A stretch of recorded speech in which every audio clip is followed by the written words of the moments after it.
Hello. The following subject matter we're about to discuss is information the entire human race already identifies with as truth here, even if you don't yet know it here or don't believe it here. For further explanation, let's dive in.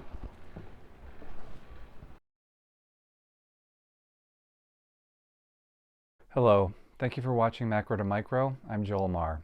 In this first episode, we'll be discussing the story of us from a broad and abstract view.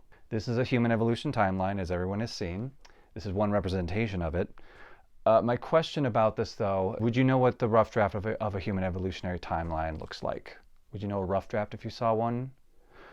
If you're looking at the screen and saying to yourself, I think that's a rough draft of the human evolutionary timeline. Thank you, that's correct. What we also know in truth as a human race here, even if you don't yet know it here or don't believe it here, is we already know the totality of what our human evolution timeline looks like. There are two technicalities to the timeline, the entirety of this timeline right here.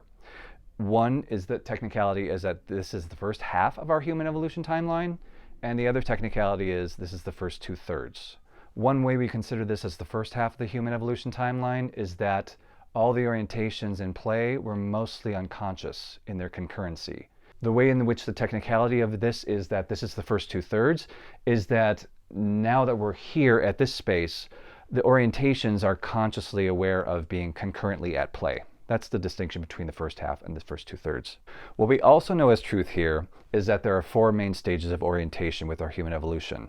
They're in body orientation, and then brain orientation, followed by heart orientation, and then soul orientation. We're going to take a little bit of time to break down the first two orientations that are featured right here. What we see here is body orientation and brain orientation, with heart and soul orientation beyond this.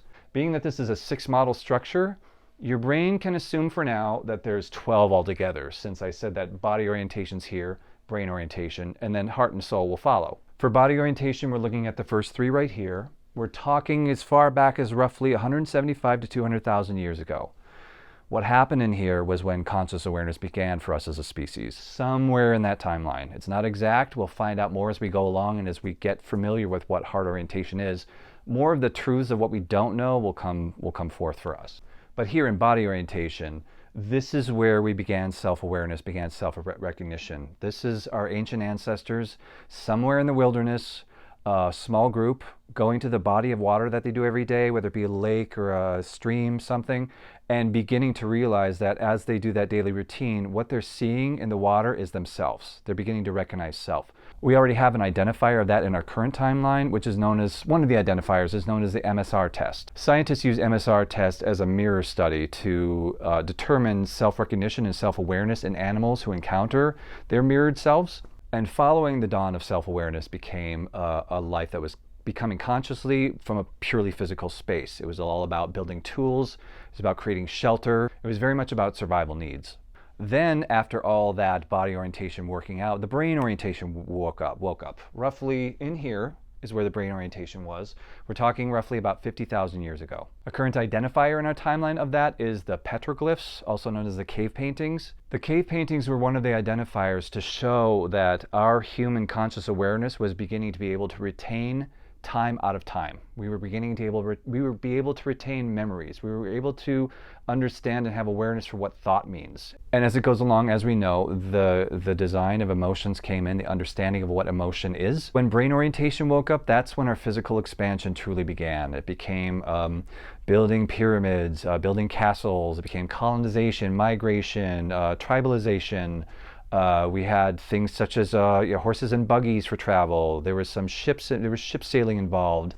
But then if you happen to notice what comes after this, roughly 100+ years ago is when the surge into the heart orientation began. But all is identified, our identifier in this timeline is industry and technology. Those are the identifiers that we're moving into the heart space. The heart space is now becoming the central focus of everything. Just in the past 100+ years, now we have all these skylines everywhere, population explosion, cars everywhere, electricity, planes, spaceships, space shuttles going to the moon, sending satellites across the universe, as well as all the people trying to get to Mars, trying to get past Mars. It all has to do with the expansion of moving from physical orientation points into non-physical orientation points.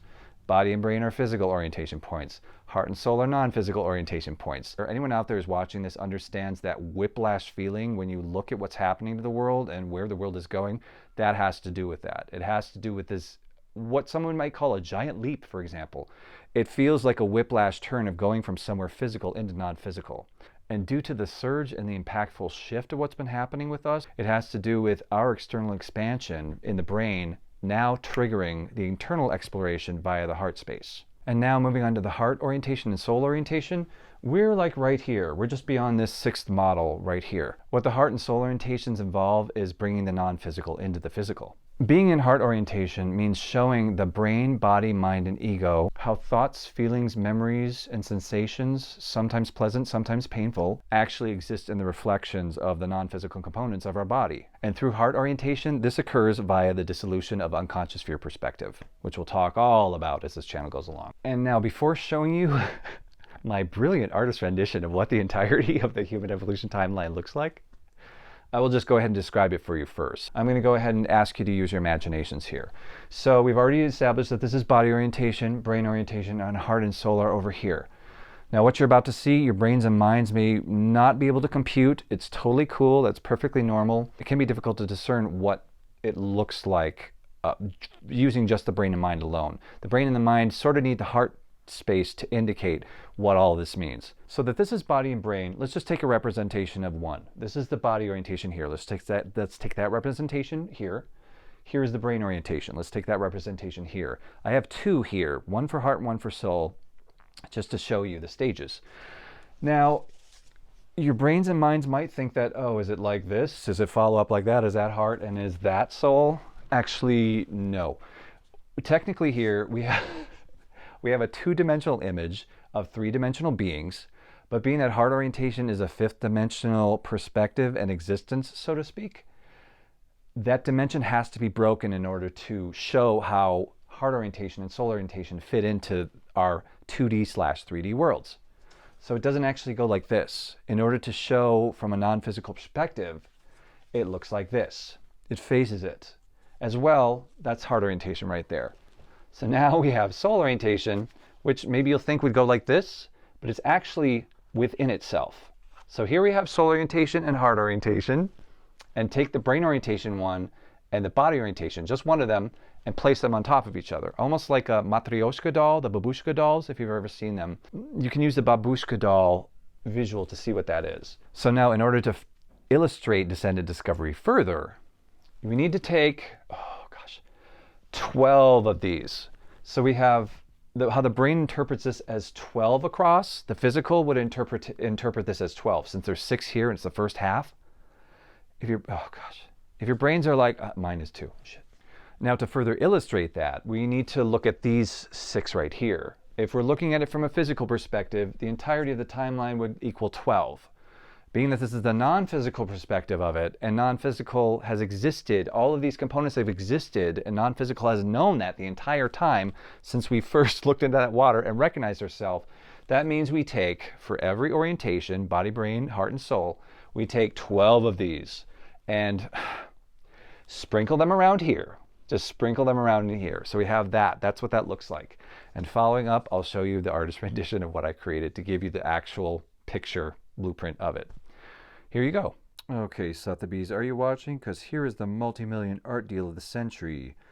This is the complete template blueprint of our human evolutionary timeline, like so. We have our physical point of references right here, body and brain. We have heart and soul orientations here. This is ancestral lineage. This is descendant discovery. This is linear thinking progression. This is spherical being state. Now, as was mentioned by my description, the 4 orientation points exist here as well. We have body in the middle, then brain, and then heart, and then soul. That's the expansion of conscious awareness. Since I mentioned it's a 6 model timeline that I used, that would mean for body and brain, that would mean there's 6 over here technically. So that would make it 12. So all the sprinkly, sparkly things here, there's supposed to be 48. My eyes just started bugging after a while, but it splits up for 12 of these across for each orientation point. So there's 48 in here. And as we know from the physical aspects of our human evolution timeline, there's separation between our physical selves. Here is the indication in the mirror of it that we, in a non-physical state, are not separate at all. As was said before, if you saw that picture and your brain and mind couldn't decipher or know how to compute it, no worries, perfectly normal, common response. That picture and all of this, what has been discussed here, will be unpacked as this channel goes along. I hope you enjoyed this first episode. Next up, we'll be talking about two wonderful creations out of ancestral wisdom in our physical world. The first one is the babushka dolls that I mentioned. The other one will be the seesaw. Should you have any questions regarding any of the topics mentioned in this video today, feel free to leave a question in the comments below and I will address it eventually. If not directly to you, it'll come up in videos as this unpacks. That's it for now. I'm Joel Marr, and from my wellness to yours, thank you for teaching me everything we know about us.